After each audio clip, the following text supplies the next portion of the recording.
În numele Tatălui și al Fiului și al Sfântului Spirit, amin. Preacucernici părinți, iubiți frați în Hristos, ne găsim în Joia Mare, o zi sfântă pentru creștinătate, pentru că în această zi Mântuitorul Hristos ni se dă pe sine nouă în instituirea sacramentului Euharistiei, iar mai apoi este trădat și vândut de unul din frații săi, de apostolul Iuda Iscarioteanul, este prins și dus să fie judecat. Evanghelia care s-a citit astăzi la Sfânta Liturghie debutează cu ungerea din Betania, ungerea pe care femeia păcătoasă a săvârșit-o în casa lui Simon Leprosul și continuă cu spălarea picioarelor ucenicilor. Această spălare a picioarelor o găsim în Evanghelia de la Ioan, capitolul 13, loc în care evanghelistul Ioan vorbește despre această dăruire de sine a Mântuitorului Hristos, nu sub chipul Euharistiei, ci sub chipul slujirii. Evanghelistul Ioan nu vorbește despre Euharistie, despre instituirea Euharistiei, ci vorbește despre acest ritual al spălării picioarelor ca și o dăruire totală a Dumnezeescului Mântuitor. Capitolul 2 de la Ioan ne prezintă un eveniment fericit, și anume nunta din Cana Galilei. Acolo, la nunta din Cana Galilei, Fecioara Maria merge la Mântuitorul Hristos și le roagă să facă o minune, să-și înceapă mai devreme activitatea sa. Și Mântuitorul îi spune: încă nu mi-a sosit ceasul. Capitolul 13 de la Ioan, care vorbește despre spălarea picioarelor, despre cina cea de taină și mai apoi despre vânzare, condamnare și răstignire, începe prin cuvintele: știind Iisus că i-a sosit ceasul. Deci acesta este ceasul în care Hristos lucrează. Acesta este ceasul central al Evangheliei și al mântuirii noastre. Ceasul în care Hristos se dăruiește pe sine atât ca slujire, cât și ca trup și sânge. Evanghelia de la Matei, capitolul 26, versetele 17-27, ne vorbește despre acest moment important și de o solemnitate aparte care este cina cea de taină și instituirea Euharistiei. Și încep prin a citi versetul 17 din capitolul 26. În ziua cea dintâi a azimelor au venit ucenicii la Iisus și l-au întrebat: unde voiești să-ți pregătim să mănânci Paștile? Iar el a zis: mergeți în cetate, la cutare, și spuneți-i: învățătorul zice, timpul meu este aproape. La tine vreau să fac Paștile cu ucenicii mei. Oare cine este acest cutare? Acest oarecare de care vorbește Mântuitorul Iisus Hristos nu este prezentat cu nume. Vedem că toate personajele din această perioadă a Săptămânii Mari poartă nume. Dar acest om nu poartă nume, pentru că acest cutare, acest oarecare, poate fi fiecare dintre noi. La fiecare dintre noi, Mântuitorul Hristos vrea să intre și să mănânce Paștile. La fiecare dintre noi, Mântuitorul Hristos vrea să intre în inima noastră și să se jertfească, să se dăruiască pe sine. Iată, eu stau la ușă și bat. De-mi va deschide cineva, voi intra la el, voi cina cu el și lăcaș la el îmi voi face, spune Mântuitorul Hristos în cartea Apocalipsei. Apoi vedem că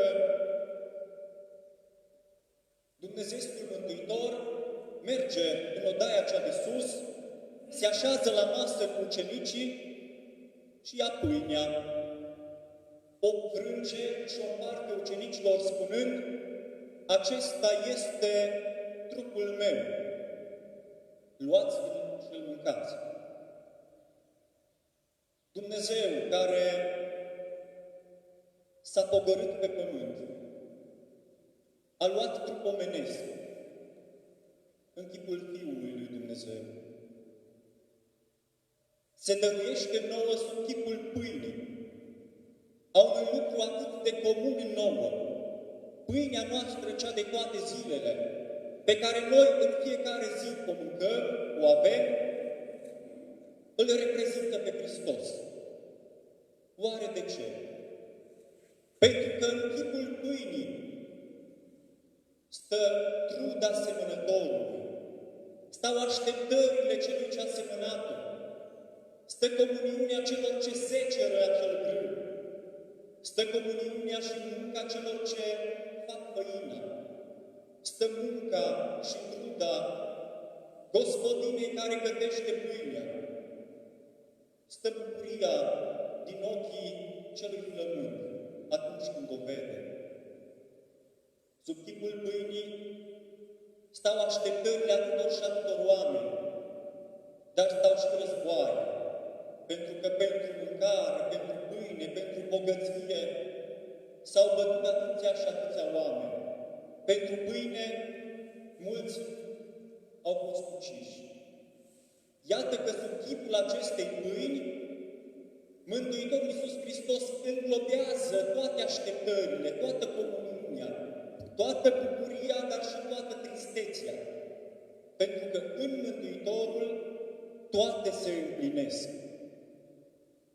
Mai apoi, Dumnezeul Mântuitor ia potirul, ia paharul cu vin și spune: beți dintr-o acesta toți, acesta este sângele meu al noului legământ, care pentru voi și pentru mulți se varsă. În momentul în care între doi împărați se făcea un legământ, o înțelegere, cei doi împărați se puneau la masă și beau din aceeași cupă, ca să pecetuiască oarecum legământul. Dumnezeu de multe ori a făcut legământ cu poporul evreu.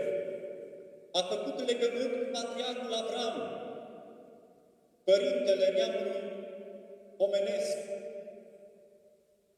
Și legământul pe care el l-a făcut a fost în așa fel încât să fie aduse ca jertfă animale de o parte și de alta drumului și prin centru să treacă Dumnezeu. Când doi împărați făceau legământ, pe lângă faptul că beau din același pahar, treceau ambii printre jertfe de animale, spunând că cine nu va respecta acest legământ, să ardă precum arde acea jertfă. Mântuitorul Hristos se dă pe sine ca legământ, se aduce pe sine ca legământ, împlinind ceea ce se spune în cartea profetului Ieremia, în capitolul 31, verset 31, iată, vin zile, zice Domnul, când voi încheia cu casa lui Israel și cu casa lui Iuda un legământ nou. Însă nu ca legământul pe care l-am încheiat cu părinții lor, în ziua când i-am luat de mână, ca să-i scot din pământul Egiptului. Acel legământ ei l-au călcat, deși eu am rămas în legătură cu ei, zice Domnul. Dar iată, legământul pe care îl voi încheia cu casa lui Israel, după zilele acelea, zice Domnul, voi pune legea mea înăuntrul lor și pe inimile lor voi scrie și le voi fi Dumnezeu, iar ei îmi vor fi popor. Legământul pe care Mântuitorul Hristos îl face cu poporul nou este acesta, că ni se dăruiește în mod gratuit sub chipul pâinii și al vinului și cine îl primește pe Hristos în trupul și în sufletul său în acest chip, are garanția mântuirii. Acesta este legământul lui Hristos. Vedem că în multele religii și secte din lumea aceasta, oamenii îi aduc pe altare, pe diverse altare, jertfe lui Dumnezeu. În creștinism, noi nu-i mai aducem jertfă lui Dumnezeu ca ardere de tot. Pentru că Dumnezeu însuși se aduce ca jertfă. Dumnezeu însuși s-a adus ca jertfă pe lemnul crucii și se aduce pe sine însuși jertfă pe altare la fiecare liturghie de fiecare dată. Acesta este marele mister pe care astăzi îl medităm. Jertfa lui Iisus, dăruirea lui Iisus fiecăruia dintre noi. Cine mănâncă trupul meu și bea sângele meu, are viață întru el, spune Mântuitorul Iisus Hristos. Și spune Sfântul Apostol Pavel că să se cerceteze fiecare creștin înainte de a se apropia de masa Domnului, înainte de a se apropia de Sfânta Euharistie, să nu-L primească cu nevrednicie pe Hristos. Pentru că cine îl primește cu nevrednicie pe Hristos, trup și sânge, o sânda lui și-o primește. Și am auzit în apostol că de aceea sunt mulți bolnavi și beteci printre voi, pentru că l-au primit pe Hristos cu nevrednicie. Mergem și pășim cu dor și cu drag spre Sfânta Euharistie. Dar nu trebuie să fie doar o formalitate acestui lucru. Sfânta Euharistie nu trebuie să fie o formalitate pentru creștini, ci trebuie să fie conștientizarea prezenței reale a lui Iisus Hristos în ea. Trebuie să știm că odată ce ne atingem buzele cu Sfânta Euharistie, ne îndumnezeim, ne umplem de Hristos. Și odată ce Hristos stă înăuntrul nostru, trebuie să fim schimbați. Trebuie să fim alți oameni. Spunea Sfântul Apostol Pavel, nu mai sunt eu omul cel vechi, ci sunt omul cel nou, omul care l-a cunoscut pe Hristos. Mi-am lepădat haina păcatului, am lăsat-o la o parte, am lăsat ceea ce am fost eu până azi și de azi mă unesc cu Hristos și mă transform. Iar această transformare nu trebuie să fie doar una ideologică, ci această transformare trebuie să fie una concretă. Spune Dumnezeul Mântuitor că așa să lumineze lumina voastră înaintea oamenilor, ca văzându-vă oamenii faptele voastre cele bune, să-L preamărească pe Dumnezeu Tatăl care m-a trimis. Deci, adevărata transformare, adevărata umplere de Dumnezeu se materializează în faptele noastre, în faptele noastre demne de credința noastră creștină. Să așteptăm cu dor momentul în care ne vom apropia de Sfânta Împărtășanie, momentul în care ne vom apropia